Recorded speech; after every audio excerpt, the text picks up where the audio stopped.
స్థానిక సంస్థల ఎన్నికల్లో సిపిఎం పార్టీ రాజన్న సిరిసిల్లలో అన్ని స్థానాలకు పోటీ చేయడం జరుగుతూ ఉంది.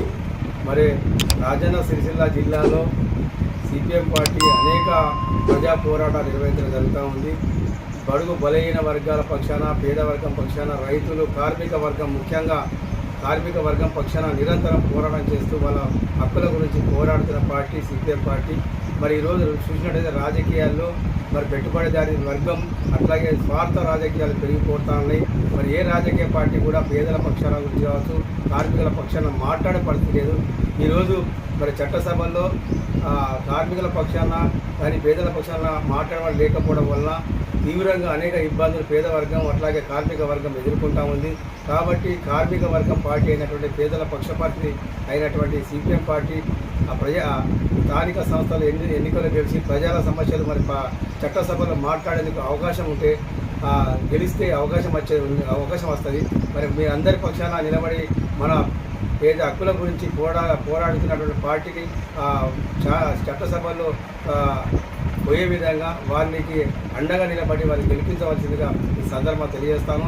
అదేవిధంగా ఎన్నికల్లో రాజన్న సిరిసిల్ల జిల్లాలో సిపిఎం పార్టీ ఆధ్వర్యంలో అన్ని స్థానాల్లో జడ్పీటీసీ కానీ, ఎంపీటీసీ కానీ, సర్పంచ్ కానీ, వార్డు మెంబర్ల అన్ని స్థానాలలో పోటీ పెట్టడం అనేది జరుగుతుంది.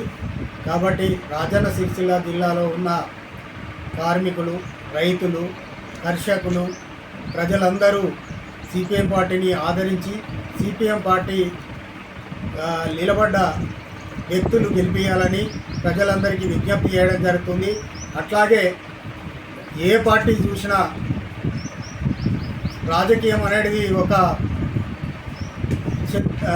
సిద్ధశుద్ధి లేనటువంటి పరిస్థితికి రావడం అనేది జరిగింది. ఏ పార్టీ చూసినా వాగ్దానాలు ఇచ్చి గెలిచినాక ఆ వాగ్దానాలు మర్చిపోవడం అనేది పార్టీలకు సాధ్యమైపోయింది. కాబట్టి ప్రజలందరూ అర్థం చేసుకోవాలి. ఏ పార్టీ అయితే ప్రజలకు అనుకూలంగా ఉంటుంది, ప్రజలకు సేవ చేస్తుందని ప్రజలు రాజన్న సిరిసిల్ల జిల్లా ఉన్న ప్రజలందరూ అర్థం చేసుకొని సిపిఎం పార్టీని ఆదరించగలరని ప్రజలందరికీ విజ్ఞప్తి చేయడం జరుగుతుంది.